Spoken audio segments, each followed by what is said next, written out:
ஓம் சாந்தி. இந்த அதிகாலை பொழுதில் அமைதியான நேரத்தில் ஏகாந்தமாக அமர்ந்திருக்கின்றேன்.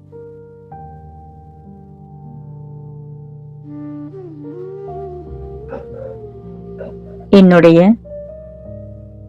கடந்த கால சகல விடயங்களிலிருந்தும் விலகி என்னை ஒரு ஆத்மாவாக உணர்கின்றேன். ஆத்மாவாகிய நான் என்னுடைய ஸ்திதியை மாற்றி தேவதை நிலையில் உணர்ந்த வண்ணம் மெதுவாக என்னுடைய சரீரத்தை விட்டு விலகி மேலே பறந்து செல்கின்றேன். சூரியன், சந்திரன், நட்சத்திரங்கள் அனைத்தையும் கடந்து செல்கின்றேன். சற்று தொலைவில் ஒளியிலான உலகமான சூட்சும வதனம் என் கண்ணில் தென்படுகின்றது. நான் அங்கே மெதுவாக என்னுடைய தேவதை உடலை எடுத்துக்கொண்டு பாப்தாதாவை சந்திப்பதற்காக செல்கின்றேன். அங்கே பாப்தாதா என்னை அன்போடு வரவேற்கின்றார். நான் அவருக்கு முன்னால் சென்று அமர்ந்து கொள்கின்றேன். அவரின் சக்தி மிக்க திருஷ்டியால் என்னை இன்னும் சக்திசாலியாக மாற்றிக் கொண்டிருக்கின்றார். அவருக்கு அருகாமையில் மம்மா அமர்ந்திருக்கின்றார்.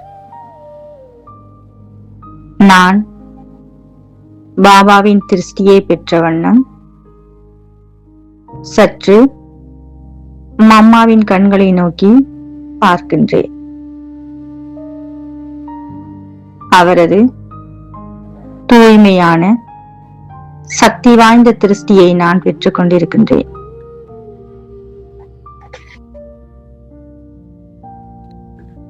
மம்மாவின் திருஷ்டியை பெற்ற வண்ணம் என்னுடைய இதயமானது இதயபூர்வமாக அவரிடம் பேசத் தொடங்குகின்றது. மம்மா, நீங்கள் தாரணையின் சொரூபமாவீர்கள். நீங்களும் எங்களுடைய ஆன்மீக தாயாவீர்கள். இந்த யக்கியாவின் மாதா நீங்களே. பல விடயங்கள், சூழ்நிலைகள் அனைத்திற்கும் முன் உதாரணமாக திகழ்கின்றீர்கள்.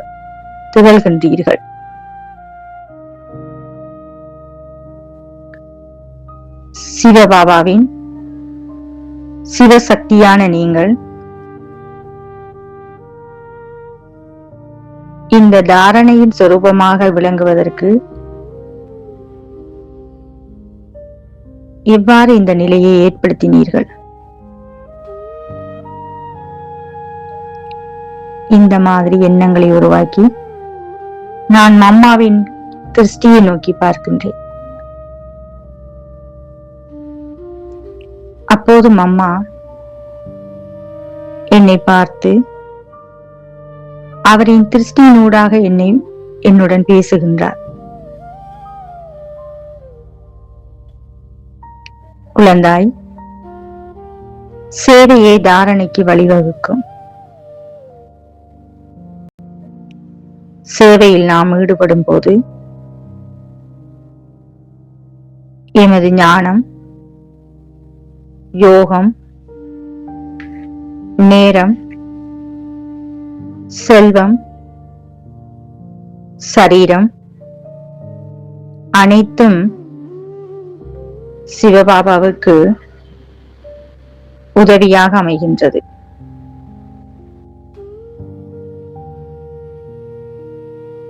அதனூடாக நாம் எமது ஸ்திதியை அதிகரிக்க செய்யலாம். அத்துடன் பாபாவினதும் பல ஆத்மாக்களினதும் ஆசீர்வாதங்களையும் நாம் பெற்றுக்கொள்ளலாம்.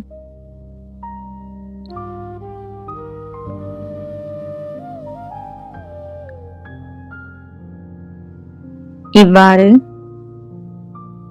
என்னுடைய இந்த சிறு கேள்விக்கு பதிலளித்த வண்ணம் எனக்கு சக்தி வாய்ந்த திருஷ்டியை வழங்கிக் கொண்டிருந்தார்.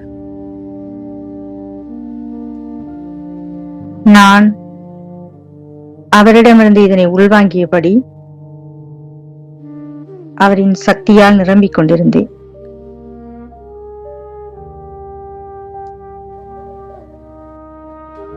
என்னுடைய இன்றைய நாளை மிக மிக சக்தி வாய்ந்ததாக மாற்றுவதற்காக மீண்டும் என்னுடைய சரீரத்தை நோக்கி கீழே இந்த பௌதிக உலகத்திற்குள் நுழைகின்றேன். மீண்டும் என்னுடைய உடலை வந்தடைந்து என்னுடைய செயல்களை செய்கின்றேன். ஓம் சாந்தி.